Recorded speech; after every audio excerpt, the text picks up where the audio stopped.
Majority, mas marami. Kasi pangkalahatan. No, napakagandang ay, kabay ka sampot. Sama lang ka.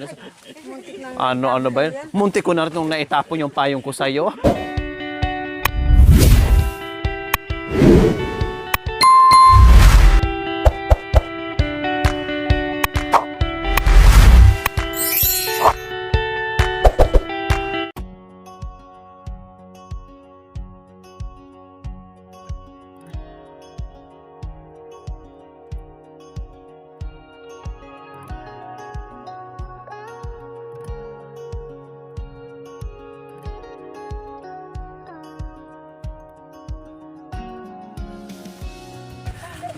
Yes po! Magandang tanghali po sa ating lahat. Babalik po tayo dito kay Tatay Nardo and kay Miss Erica. Yes po mga kabayan.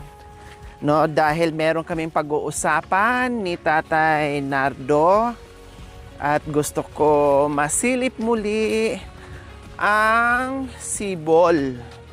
Yes, gusto ko masilip muli ang sibol. Dahil napag-usapan po kasi sa live po mga kabayan yung request ni Tatay Nardo po mga kabayan. So ang ganda ng mga suggestions doon sa ating live. Napakaganda ng aming naging usapan kagabi. Lahat pasok sa banga. Lahat pasok sa banga mga kabayan. Lahat ng magagandang suggestion po, no? Kaya tingnan po natin, hindi po tayo nangangako. Titingnan po natin kung ano po ang ating makakaya para dito kay Tatay Nardo na yung request niya na pangkalahatan. Yes, pangkalahatan na hindi pang sariling intensyon po mga kabayan, kundi para sa isang community dito sa barangay, no, na napakaganda yung kanyang request po mga kabayan. So ngayon, balikan ko talaga mga kabayan, sulitin ko yung pagbalik ngayon kasi may nagsuggest na ganito dito ilalagay, nagsuggest na ganito ang gawin. At ito ang dapat gawin. So titinan natin para makita natin. Iikot ko po ang kamera mamaya. No, iikot ko po ang kamera mamaya para makita sa ating mga viewers na paano natin gawa ng paraan. Dahil sapa po 'yon, no? Or pagdating ng tag-ulan, sa ngayon kasi mga kabayan, ang nakikita natin ay siyempre tag-init. So, i-anticipate din po natin paano kung tag-ulan. I-consider po natin yung dalawang panahon na tag-ulan at saka tag-init. No? I-consider natin yung mga kabayan para hindi masayang yung ating gagawin kung sakaling i-pursue natin ang paglagay ng tangke. So, may kanya-kanyang suggestions, may tangke na plastic, yung kulay puti na malaki, pwede naman po, no? Maglagay tayo ng hose, galing sa pinakabukal, papunta sa tangke, pwede naman po. Meron naman ding iba na maglagay mismo doon sa sibol, no?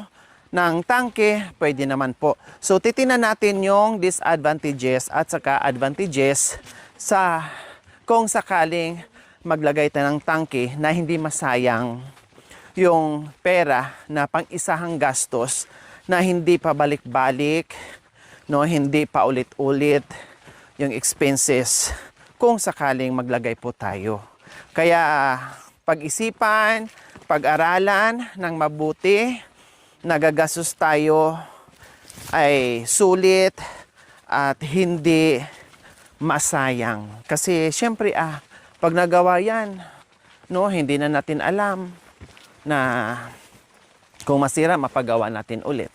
Kaya talagang tiyakin natin at magiging sulit yung pagpapagawa natin na hindi masayang, na hindi pagdating ng ilang buwan, no, isang taon lang ay wash out na, ay wala na. Sayang yung effort natin, sayang yung pagod, sayang yung pera, lahat sayang, pati mga tao na makikipagbayanihan sa atin ay masasayang din. Kaya titinan natin ang mga anggulo, mga kabayan, kung paano. Kaya salamat, no? Ang ganda ng nagiging usapan namin. Maraming pumuri kay tatay na nag-request pero hindi para sa pangsarili niya.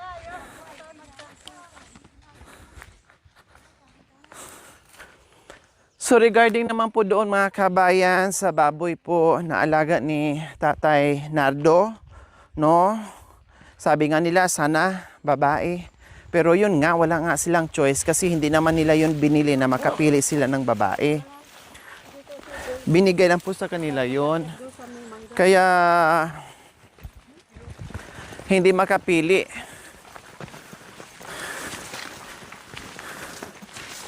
So sabi nila ay kung pwede, dagdagan daw ng biik or baboy na magiging alaga ni Tatay Nardo and Erica. Pwede rin, pasok na pasok din sa banga, no, yung mga suggestion na yon. At isa pa, suggestion nila ay mapaayos yung tambayan ni Tatay Nardo na kubo. No problem, kasi nandiyan na yung kawayan, no? At simple, kahit yung trapal na makapal, no, pwede diyan. Kasi hindi naman pwede iyero yung mga kawayan, mainit. Mawawala yung lamig. Mainit siya, mga kabayan. At saka temporary lang naman. No, hindi naman siya nakatira dahil maayos naman ang bahay ni Tatay Nardo doon. Maayos naman. Malaki, maayos, maluwang dahil dalawa lang sila ni Miss Erica. So no need na pagandahin ang bahay ni Tatay Nardo diyan sa ibaba dahil okay naman na. Okay?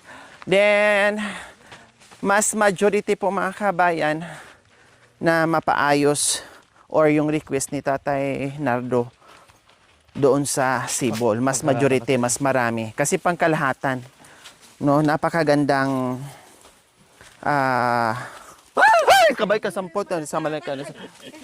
Ano ba yun? Munti ko na rin nung naitapon yung payong ko sa'yo. Magkapalit sana tayo ng dalan eh. Ay, apo. Kamunti ka na tayo, nagtapunan ng ng bit-bit. So, saan na ba tayo?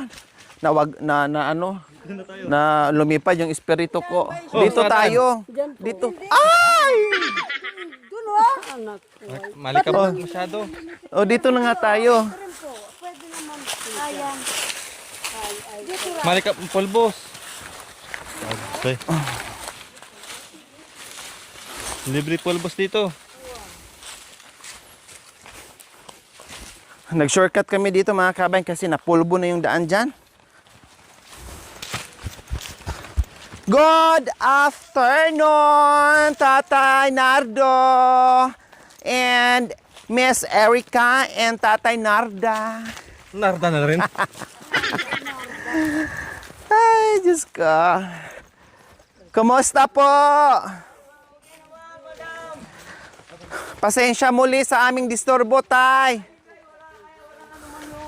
Walang ano man yun. Salamat. Malaking bagay ng hupubay Good na morning po. nakarating kayo. Welcome po. Good morning po, Tatay Opo, welcome back Nardo. to you po. Nasaan po si Tay? Nag-Egypt Nasaan po si pina-Egypt ko po. Si Era. Ay, sorry, Era. Hindi pa pala. Erica. Nag-Egypt. Okay, sige. Wow. Lumilim bigla, mga kabay, na dumating kami dito sa baluarte ni Tatay Nardo. Kasi nung pumunta kami dito nung una, sobrang init talaga, mga kabayan. Pero yun. Pero ito, parang nakisama din sa amin yung araw. Ayan. Oy, nasaan na si si Erico? Erico, nag-Egypt. Hindi po, si Erico. Erico. Yung baboy po. Inuwi ko sa bahay dahil mainit kahapon. Ay, Di ba po, madam, na mainit, tapos kagabi ay parang dumilim, parang gano'n. Baka kasi uulan kay dinala nyo po doon, tay. Hindi, baka baka, ayun po. Si Narda, saan? Ayun, andi sa bahay, nasa bahay. Hindi po, yung kalabaw, si Narda po yan, di ba? Nasa tubig. Naligo. Naligo. Talaga namang si Narda, walang katigil-tigil sa pagsiswimming. Palibhasa, Oo, oo. libre yung tubig niya. Ay, Magsawa siya. Siyempre, Narda. Mm. Si Tatay Nardo. Babae kasi kaya Narda. So, ganon. Na mataba at napakagandang kalabaw ni Tatay Nardo, napakagaling mag-alaga. Hindi lang pag-aalaga ng tulad ni Miss Erica sa baboy niya, plus sa kalabaw niya. Halatang napakasipag at magaling sa lahat ng bagay si Tatay Nardo. O, di ba? So, Tatay Nardo, sabi ni Mami nga, yung kalabaw akin daw, ano lang ang pamangkin ko sa kanya. Dahil wala siya, dahil makulos kami ng pamangkin ko, kayo po ang nag-aalaga. Pinagkatiwala. Opo, pinagkatiwala sa inyo at pagdating ng panahon, syempre, kailangan ay magkakaroon din po kayo. Opo, yun yung purpose. So ngayon po mga kabayan, kasama ko po ngayon si Tatay Nardo. Tatay Nardo, kasi di ba po nabanggit niyo po sa akin na yung request niyo po ay sana malagyan ng tangke yung sibol. So, pwede po ba, Tatay Nardo, samahan niyo po ako ulit at titinan ko po ng maigi kung ano po ang dapat nating gawin na maisakatuparan yung sibol para sa pangkalahatan. Bago ko ipaalam ni Kap, ni Kap Dani na yung gagawin natin, titinan ko muna ng ulit. Kung ano ang magiging sistema, kung anong gagawin natin, na safe siya. Kasi alam ko po, Tatay Nardo, kapag tag-init, medyo okay siya ngayon. Wala namang ano doon. Opo. Pagdating ng tag-ulan, so yun yung titinan natin, baka anurin, bahain, sirain ng tubig baha, yung mga ganun ba. So titinan natin, para pag ginawa natin, uulan man or iinit, safe yung tangke natin. Pwede po natin silipin ulit? Pwede okay, naman. po. At upang kung sa karon po, madam, at maikalaro po na kung paano gagawin na safe sa kung umulan o gumuho yung tubig, parang yung malakas. Opo. Yung po yung iniisip po natin. Ano natin po doon. Di ba po, in-action ko na po, madam? Opo. Na sapagkat ang forma yung yung parang cover ng tankers, ibig sabihin nun, sa taas ko, 5'5" po yung ko po, height ko po. Ibig sabihin po, sa hindi, andun, sa bandang ganon, di ba po? Yung tubig na po ganon, sapa, Opo. Kung andito na yung pondo ng tankers, at ibig po sa ganon, o di sapagkat dumaman yung agos doon, kung andito yung puso na sweet ba, di ba po? Hindi na po maaabot. Opo. So, sabi ng Republic Act 14344, maganda ang puso nyo. Kasi ang request nyo ay para sa pangkalahatan. Pero gusto kong masilayan muli para makita natin kung paano po natin gagawin. Okay? So, sa ngayon po, hindi pa naman natin 100% na gagawin, pero gusto ko lang po makita para malinawan ako kung ano po ang pwede natin maitulong. And then pag na-decide na po na halimbawa na makakayanan ng ating bulsa, magpaalam po tayo ni Kap. Ayan, masaya si Tatay. Masaya si Tatay sa kasi alam mo si Tatay, maraming humanga kasi sabi niya, wow, ang request ni Tatay para bang hindi lang pang sarili niya. Kung hindi siya para sa lahat. Kaya maraming humanga at maraming nag-pray na sana makayanan natin yung request ni Tatay para sa lahat. Okay, tara Tay. Hayaan mo muna natin yung mga Marias dito. Sasama ba kayo? Para makita nila. Sige, wala tara, namang dito. Iinom tayo ng tubig kasi wala tayong dalang tubig. Doon na rin tayo iinom. Ando na, sama tayo. Ando na sa Makikichismis na rin kayo. So, titinan po natin para kahit papaano na hindi mahirapan yung ating mga kapatid. Ang ano lang po doon, parang ang transaksyon ko po, madam. Po. Ganito po. Kahit hindi na makarating yung daloy ng tubig sa baryo, Opo. pero at least ibig sabihin may deposito. Opo. Para Na hindi- meron silang pupuntahan Opo. na pagbaba nila may maiigib Opo, silang maiinom na. tubig. Hindi, Kasi hindi naman po natin din kakayanin tay kung papunta pa sa baryo. padiretso natin sa baryo kasi nasa ibaba ito, ang Opo. baryo nasa itaas. Opo. Unless lang kung may makina, so hindi naman po natin nakakayanin yun Opo. tay. Kasi baka pagka-problema, so maganda na lang po is Ayun na lang po. magpundo na lang po tayo ng tubig Opo, dyan. ayun na lang po yung. The best na po doon. Opo, Ay, tama. Sana nawa po sa Pray, Panginoon yes. naway bibilis na niya po ng Tama. mga yun, ng mga yun po magaganap na po. Opo. Kasi sa Ipag-pray natin Opo. na maraming tao na susuporta sa atin para Opo. magawa po natin yan. Walang imposible Opo. sa dasal natin. Opo. Hindi na natin po kailangan na maging madaloy po sa baryo. At least ibig sabihin po, madam, pagka nag-igib yung tao, hindi na maghihirap, hindi na mag-ano. Tama. yung parang Mag-aantayan. mag-aantay sa Kung kapipila, kailan sa parang ihilaang. Opo, tama. Ayun po. Dahil nakapundo na po. Opo. Gabi pa lang, nakapundo na, Opo. puno na. So, ayan po mga kabayan. Opo. Babalik po kami ulit ni Tatay Nardo para tingnan po. Bisitahin ko muna ulit. Titinan ko po talaga ng maayos. Opo. Bawat anggulo. Kung ano po ang pwede naming gawing remedyo dyan na hindi Opo. masayang yung aming Ayun. gagastusin at hindi masira ng tubig baha kapag Opo. oras ng tag-ulan. Opo. Yun po yung aming gagawin ngayon. Ilalaan po, madam, sa eksakto po sa self-defense para hindi masisira po. Opo, tama. Oo. Hindi masayang yung Opo, pagod hindi natin masayang yung lahat. plano, yung gawa, at yung tubig. Dahil hindi para sa akin, kung hindi sa para sa kalahatan. Tama. Yan po, madam. Dito po. Kasi, alam niyo po mga kabayan, mamaya makikita nyo, Apo. ang madadaanan namin dyan sa bandang ibaba, ang madadaanan namin dyan is, mismong dinadaluyan na ng sapa, tubig. Opo. Oo. No? Bago namin marating yung mismong pinaka-sibol. Dadaan kami sa dinadaanan ng tubig, mamaya makita nyo po. So yun yung mga iniisip ko kung paano titinan natin. Okay. Sabi nga ni Tatay, kung lakihan or taasan yung tangke Pundasyon ng tangkas. No. Opo. or yung pundasyon ay hindi aabutin ng tubig baha. Opo. Makikita natin ang Opo. bakas at yung bakat, no, na kapag umuulan, Opo. kung hanggang saan yung tubig kasi kabisado nila dito mga kabayan eh. Oo. Yung, gaano kalaki yung kung tubig. kung saan umaagos o dadaan, alam natin kung ano. Oh, ito na si Erika. Iwan mo na lang dyan. Ay! Iwan mo na lang dito. Iwan mo na lang dito. Balik muna tayo, Miss Erica. Ibulis. Punta muna tayo. Ibulis yan. Yan. Yan. O sige, magbalik. O sige dito. Kumusta ka? O sige dito. Ika, Yan, akala ko yan. nasaan ka? Yan. Yan. Good morning, Miss Erica. Ha? Good morning, Gina mo. Good Ang morning. bait naman talaga. Oo, pinag-igib si tatay. Oh, kasi sabi ko nga ba, madam, na kami lang dalawa. Nagtutulungan. Nagtulungan na kaya ayaw ko siyang kung saan punta o mawala. Dahil yun lamang ang parang ano ko po, yung parang ilaw sa akin.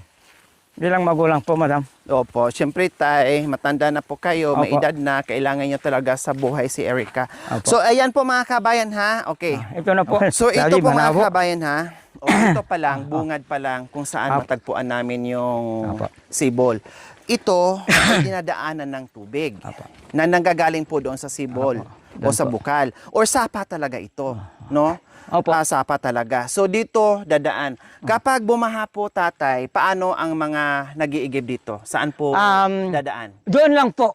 Doon. O para makatapat doon, kahit umakbang na lang ganun at gumawa sila ng parang ano ba yung tulay na kahoy na iniksi-iksi para Makatawid sila Opo. para makapaghakot ng tubig. Opo. Hindi lang dito, makadaan po dito. hindi. Hindi po. Hindi po mga kabayan ha. Hindi ito madaanan kapag baha. Dahil ang tubig po, Tatay Nardo, hanggang saan po? Ang galang po dito, ang galang po dito. Ang at tapos, pinakamalaki. yun lang ho po, Ito, madam. itong bakas. Hindi na po, hindi na po. Hindi na. Dyan. Dito. Opo. Malalim pa rin po, dito Tatay. Opo, Lagpas malalim. tao. Oo. Kaya pupunta sila doon sa itaas, maggawa sila ng latayan, Wala tayo. hakbangan para makaigib ng tubig. So dito pa lang po mga kabayan ha, nakita nyo na ay dinadaanan ng tubig ito galing sa galing sa bundok at sa sibol. Kaya sige, punta po tayo, dire-diretso po tayo ngayon sa sibol. So ito po, mahaba po ito. Mahaba-haba po ito mga kabayan ha. Mahaba-haba po ito. Po. Mahaba-haba po yan. Ang galang dito yung yung Tubig, agos. lagpas tao. Ang galang dito yung So agos. lagpas tao po mga kabayan. Tapos ang galang doon, hindi na doon. Opo. Kaya Kung doon si na lang Mami doon D tao. hindi na makikita. Oo. Kung si Mami D ang dadaan, hindi na makikita Hindi na si makita, Mami D. hindi na makita. Kung ako, lagpas tao mga kabayan. Oh. Kung ikaw, Hanggang madam, ulo kung ko. ikaw makikita dahil tangkad. Makikita yung si yung Mami ulo. Jenny, hindi na. Ayan po mga kabayan na Ayan. itong mismong dinadaanan natin. Oo. Ito ang dinadaanan ng tubig. Mahaba pa rin. Ayun. No? Mabaha. Kasi nakapunta ako dito, Mami D, matubig to. Kasi nung napunta ako at that time, ay tag-ulan. Kaya nabasa kami dito nung dumaan kami, galing kami doon sa kabilang bundok. Opo. Galing na nung dito si umikot madam. kami. Kaya lang walang purpose, parang ano lang. Pero ito na ang tangi sa upang kung sa ganun ay magkaroon. Okay? And Ayan then, po. may mga harang din po na malalaking bato tulad dito na galing sa bundok na gumulong papunta dito mga kabayan. Ito. Ay, ito dati yan? Dati. Yun ang parang ano, yun. So, ayan po ha. Ayan. So, ito na yon. Opo. Ipakita ko po sa inyo mga kabayan ang harapan at palibot ng sibol. Opo. Nakita niyo po kanina na ang haba ng pinasok natin dito na ang daanan ay tubig bago natin ito marating. So, ayan po. Yan po yung space. Puro bato. Wala tayong makikitang patag dyan. Tanggalin ko po yung sunglasses ko mga kabayan para makita ko ng bongga. So, yaan, wala na tayong makitang patag dyan. Puro bato yan. No? Puro bato. Kasi ang tubig na nanggagaling dyan, nanggagaling sa bundok. pinakamalaking bato mga kabayan na solid adobe na po siya mga kabayan. No? Bari-bari po, tabi-tabi po. At, yan. Kalawak, ayan. Opo. And then dito naman sa harapan, ito din po, bato din. Opo, Ayan. At merong kunting dito, space, pero adobe din po. Adobe to. Adobe. Dito lang yung tubig. So ayan, adobe, din ang tubig hanggang dito. Opo. Malaki nga po itong mga kabayan na na sapa. Pag umulan to, malaki ito. So dito ang tubig. So imagine ha, dito ang tubig. So ang sibol po natin tay, kapag umulan, saan po? Sapagkat umulan po, madam, yung tubig, angga rin naman dito. Hanggang dyan. Opo. Kaya sa recover ko po bilang bilang nasuggest, Opo, na-discuss, opo. dito po yung parang pondasyon. Pundasyon, dyan. Opo. Kasi ang tubig puso pag na binaha, hanggang dyan lang po. Ayan po. Dito po. Ipoporma, pondasyon. Dumaan man yung agos, doon na lang po. Yun. Hindi na niya maaampas. Ang puso na daluyan ang parang ganito, mag-time ho tayo ng sa taas ko punto, ang ganito sa dibdib po. Opo.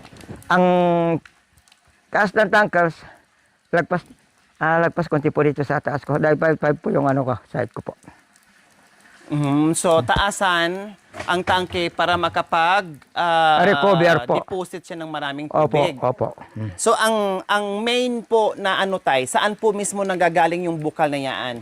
Diyan o Galing doon? galing po dito. So doon talaga ang main. Opo. Yun.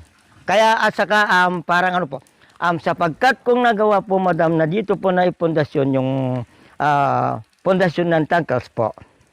At iluluwang po ang garini po, madam. Iluluwang po lapad. ang garine po. Ang lapad po. Ang lapad. Pa-square, parang Opo. ganon. Oh.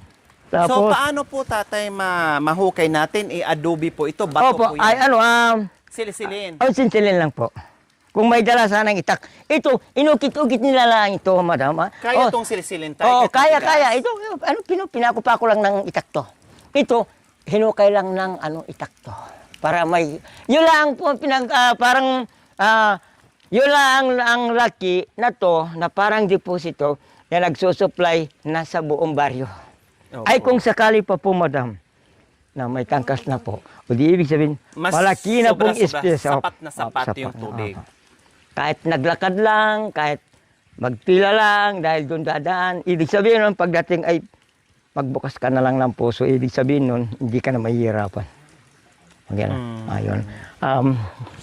Tapos, Yung ito, tay, ibig sabihin, mayroon din po yan? Opo. Or dito lang, ito lang? Mayroon din pong tubig yan, tay? Opo. Wala na pong tubig dito kasi ito na po yung ito yung basa-basan to. Kaya lang pong yung tangkas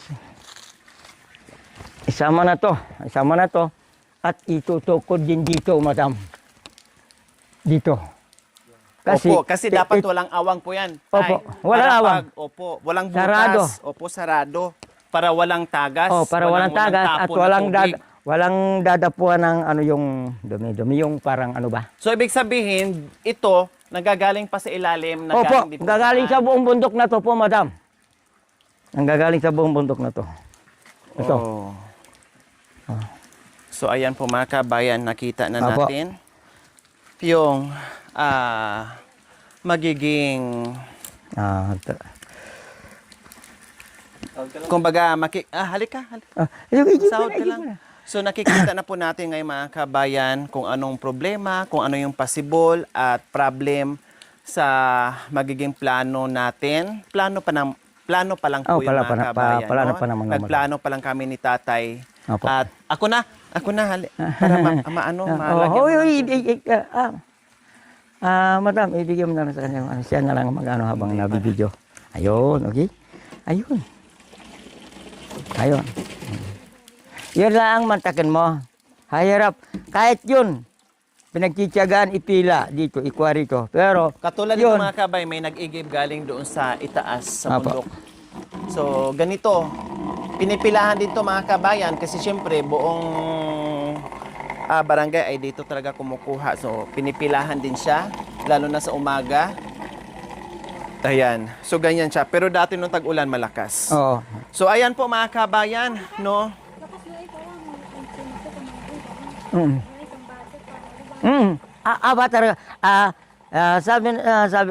Ito na nga, madam, na tanging tanging pagkakataon kung sakali papalarin tayo ng Panginoon. Opo. Naway gabayan niya tayo at tayo ay matutupad ng ating hiling o pangarap.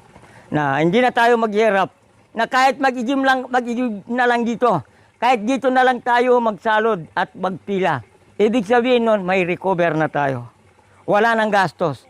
Ang gastos na lang doon, yung hirap na magpasan at Tama. hirap na maglakad. Sakripisyo na lang. Sakripisyo na lang. Wala na yung isang galon ay 4 pesos po, 4 na piso. Ang babayaran. Yung isang... Libre na. Hindi, Tama yun. Ito libre na. Opo.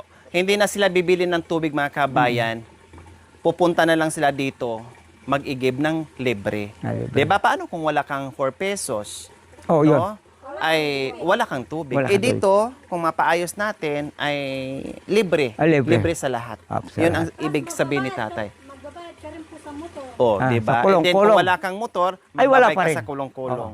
Sayang. Sayang. Pambili na lang nila ng pagkain. Pambili So, ito na lang ang gagawin Ito natin. na lang ang gagawin. May awang Panginoong Diyos, kakayanin natin. Okay, so mga kabayan, ano po sa palagay nyo po? No? Dahil napag-usapan na po natin kagabi yung ating plano at plano ni Tatay Nardo. Ano po sa palagay nyo mga kabayan? Tama po ba na dito kami maglagay ng tangke? Or itatawid namin doon yung tangke gagamit ng hose at gagamit ng maliit na deposito? O itatawid namin doon sa malapit para pagbaha, hindi na sila may hirapan, no? Ulan, init, makakasahod pa rin sila. So pag-uusapan natin muli yan sa ating live. Maraming salamat sa iyong panonood without skipping ads. Mga kabayan, see you next episode po mga kabayan. Maraming salamat po sa iyong panonood without skipping ads. Like and share. We love you all. God bless us all. Bye. Bye. Thank you for watching. Don't forget to like, share, and subscribe.